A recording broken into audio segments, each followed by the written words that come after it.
আজি আমি তোমালোকৰ অনুশীলনী 12.2 যিখিনি কমন কুৱেশ্যনছ বা ইম্পৰ্টেণ্ট কুৱেশ্যনছ পৰীক্ষাত আহিবলগীয়া সেই কুৱেশ্যনছসমূহ ডিছকাছ কৰিম। গতিকে তোমালোকে ভিডিঅ'টো প্ৰথমবাৰ শেষলৈকে চাবা আৰু তোমালোকে গণিত একেবাৰে নিজে তোমালোকে কৰিব পাৰিবা। যদি তোমালোকে গণিতত বহুত বেছি ভয় কৰা বা গণিত তোমালোকে কি বুজাইছে বুজি নোপোৱা, কি বস্তু এইটো আৰু সেইবোৰ যদি ভাব বা তোমালোকে এইটো ভাবিব পাৰা গণিত কোনে যে বনালে তাক যদি মই পোৱা হ'লে, ভাবা তোমালোকে নহয় জানো? গতিকে এই গণিত বিষয়টো তোমালোকক একেবাৰে সহজ আৰু সৰল ভাষাত বুজাবলৈ মই তোমালোকৰ মাজত আহি গৈছোঁ। গতিকে তোমালোকে মাথো আমাৰ এই ভিডিঅ'সমূহ চাই গৈ থাকিবা আৰু লগতে উপভোগো কৰি গৈ থাকিবা। বুজি পাইছা নহয়? ঠিক আছে। এতিয়া চোৱা, 4 চেণ্টিমিটাৰ ব্যাসাৰ্ধৰ আৰু 30 ডিগ্ৰী কোণৰ এটা বৃত্তকলাৰটোৰ কালি উলিয়াব কৈছে আৰু অনুৰূপ মুখ্য বৃত্তকলাৰ কালি নিৰ্ণয় কৰিবলৈ কৈছে। এতিয়া প্ৰথম আমি এনেকৈ ৰাউণ্ডকৈ এটা আঁকি ল'লোঁ, কি এইটো নাম বৃত্ত হয়, হয়নে? এতিয়া এইটো নাম দিলোঁ অকেন্দ্ৰীয় বৃত্ত। ইয়াত মই এনেকৈ এডাল ব্যাসাৰ্ধ আঁকিলোঁ, এনেকৈ এডাল ব্যাসাৰ্ধ আঁকিলোঁ, তাৰপৰা এনেকৈ এডাল জিয়া এডাল আঁকি দিলোঁ। এতিয়া চোৱা, মই কি কৰিম, ইয়াত নাম দিলোঁ এ বি জিয়া আৰু ইয়াত এটা নাম দিলোঁ পি। এতিয়া যে আমি যে পালোঁ OAPB, এইখিনিক আমি কি বুলি ক'ম? গৌণ বৃত্তকলা। গৌণ বৃত্তকলা, এইখিনিক আমি কি বুলি ক'ম? গৌণ বৃত্তকলা। এইখিনি এতিয়া আমি এইডোখৰক চোৱা, এইডোখৰ এই এনেকৈ এডোখৰ আছে দেখিছেনে? জিয়াডালৰ তলত এইখিনি আছে, এইখিনিক আমি কি বুলি ক'ম? ইয়াৰ নামটো কি হ'বগৈ? 1 বুলি দিছোঁ, 2। এইখিনি APB, APB এইডোখৰ কি হ'ব গম পোৱা নে? গৌণ বৃত্তখণ্ড। এইখিনিক আমি কি বুলি ক'ম? গৌণ বৃত্তখণ্ড বুলি ক'ম। আৰু এইখিনি জেগা, এইখিনি ইয়াৰ পৰা এনেকৈ কৰি যিখিনি জেগা আছে এইখিনিক আমি কি বুলি ক'ম? মুখ্য বৃত্তকলা।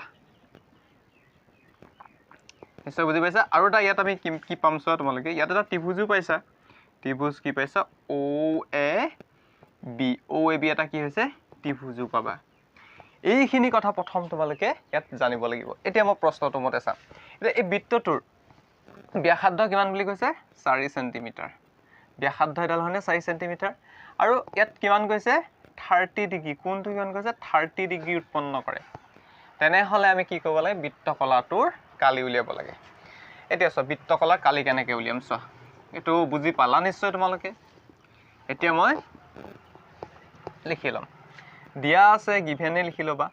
গিভেন দিয়া আছে বৃত্তৰ কি আছে? ব্যাসাৰ্ধ, বৃত্তৰ ব্যাসাৰ্ধ ব্যাসাৰ্ধক আমি আৰে সূচাওঁ সমান 4 চেণ্টিমিটাৰ। আৰু বৃত্তকলাৰ কোণ, বৃত্তকলাৰ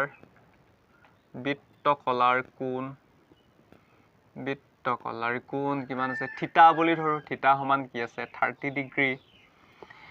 এতিয়া আমি উলিয়াম কি? বৃত্তকলাৰ কালি উলিয়াম। বৃত্তকলাৰ কি উলিয়াম? কালি উলিওৱা সূত্ৰটো কেনেকৈ মই মুখস্থ কৰিবা? থিতা বাই বৃত্তৰ সম্পূৰ্ণ কোণ কিমান? 360 ডিগ্ৰী ইনটু বৃত্তৰ কালি উলিওৱা সূত্ৰটো কি? পাই আৰ স্কুৱেৰ। এনেকৈ মুখস্থ কৰিবা। এইখিনি মনত ৰাখি থৈ দিবা। Theta by 360 degree into pi r square. এতিয়া আমি থিতা মানটো কিমান পাইছোঁ? 30 ডিগ্ৰী 360 ডিগ্ৰী ইনটু পাই মানটো আমি জানো যে কি 7/22 ইনটু আৰ মানটো কিমান পাইছিলোঁ? 4 ইনটু 4। এইখিনি পোৱা নাই নে আমি? এতিয়া 0 0 কাটি দিলোঁ, 3 বাৰং কিমান হ'ব? 36 হ'ব। এতিয়া আমি কি কৰিব পাৰোঁ? 4 এগুণ 4, 4 3 গুণ 12 হয়নে? তাৰ পৰা আমি ইয়াত লিখিম কি? ওপৰত কি থাকিলে? 22 ইনটু 4, তলত কি থাকিলে? 7 3 গুণ 21, 21 থাকিলে। আৰু কিবা থাকিলে জানো? থকাটো নাই। এতিয়া আমি এইটো পাম কি চোৱা, 2 4 গুণ 8, 2 4 গুণ 8, 88, এইফালে 21। এইখিনি সহজতে তোমালোকে তোমালোকে হৰণ অংক নাজানা তেওঁলোকেও চাই লোৱা। 21, এতিয়া 21 কেইবাৰ যাব? 21 আমি যদি 3 বাৰ দি চাওঁ 3 গুণ 3 3 দুগুণ 6 4 বাৰ দিলে 4 বাৰ দি চাওঁ 4 বাৰ দিলে কি হ'ব 4 গুণ 4 4 দুগুণ 8 কিবা গ'ল 4 বাৰ গ'ল 4 বাৰ গ'লে কিমান হ'বগে 84 হ'ল 84 এতিয়া 8 পৰা 4 গ'লে থাকিব কিমান 4 থাকিলে দশমিক ভাগ হ'ল 40 হ'ল 40ক এবাৰটো দুবাৰটো নাযায় সেইকাৰণে এবাৰ গ'লে কিমান হ'ব 21 হ'ল 21 10 পৰা 1 গ'লে থাকিব কিমান 9 থাকিলে ইয়াত থাকিব 3 3 পৰা 2 গ'লে থাকিব 1 এফালে 0 হ'ব এতিয়া আমি 9 পৰা দি চাওঁচোন 9 গুণ 9 2 9 গুণ 18 এতিয়া আমি 9 বাৰ দিয়াৰ লগে লগে কিমান পালো 189 পাই গ'লো এতিয়া দশমিকৰ পিছত দুঘৰ পালোৱে গতিকে আমি এটো কৰিব দৰকাৰ নাই 4.19 সেন্টিমিটাৰ স্কয়াৰ আমি পাই গ'লো ইয়ালৈকে এতিয়া আমি পালো কি বৃত্তকলাৰ কালি বৃত্তকলাটো কোনটো আছিলে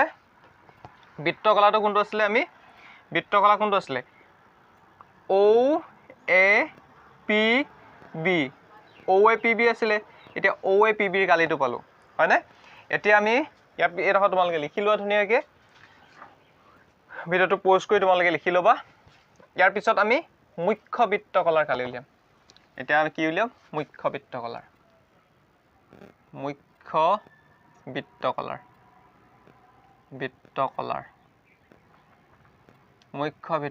কালি মুখ্য বৃত্তকলাৰ কালি উলিয়াবলৈ হ'লে আমি বৃত্তৰ কালি উলিওৱা সূত্ৰটো জানিব লাগিব কি আছিলে পাই r স্কয়াৰ আছিলে নহয় জানো তো পাই r স্কয়াৰ পৰা আমি কি কৰিব লাগিব O A P B Kali O A P B কালি মানে কি O A P B কি আছিলে তো কালি এটা চোৱা O A P B কালিটো আমি কেন পাইছিলো 4.19 এতিয়া আমি এটা কথা জানো যে কি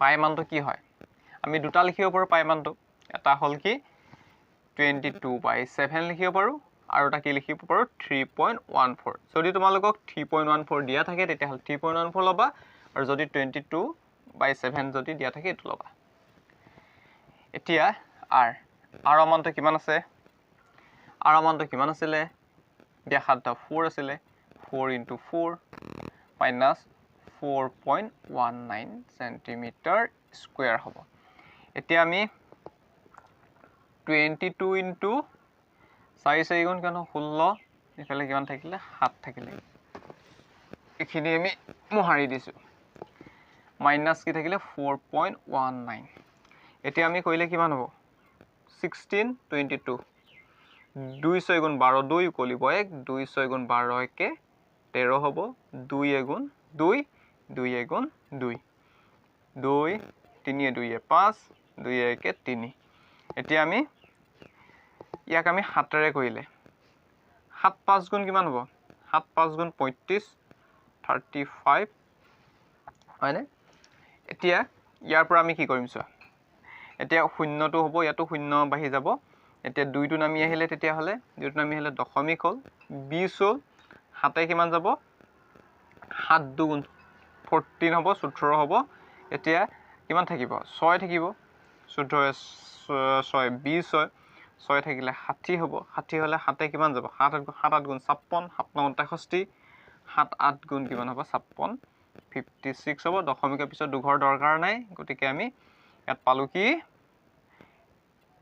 50.28 ৰ পৰা আমি কি কৰিলো 4.19 আমি বিয়োগ কৰিম সেন্টিমিটাৰ স্কয়াৰ এতিয়া এটো বিয়োগটো কেনেকৈ কৰে তোমালোকে হেতু বহুতে নাজানা মই জানো কাৰণ মই কোচিংত মই পাও তেনেকুৱা ষ্টুডেন্ট গতিকে তোমালোকে চাই লোৱা 4.19 মাইনাস কৰিছো এতিয়া আমি ইয়াৰ পৰা ধাৰ কৰিলো ইয়াৰ পৰা এক ধাৰ কৰিলো 18 হল 18 পৰা কিমান 2 9 গুণ 18 হ'ব ইয়াত কি থাকিলে শূন্যই থাকিলে ইয়াৰ পৰা এক ধাৰ কৰিলো 10 হল 10 পৰা 4 গলে থাকিব কিমান 6 থাকিব ইয়াত থাকিব 4 এতিয়া আমি কিমান পালো 46.09 সেন্টিমিটাৰ স্কোৱাৰ এইটো সদায় তোমালোকে কিয়ত লিখিবা প্ৰায়ত লিখিবা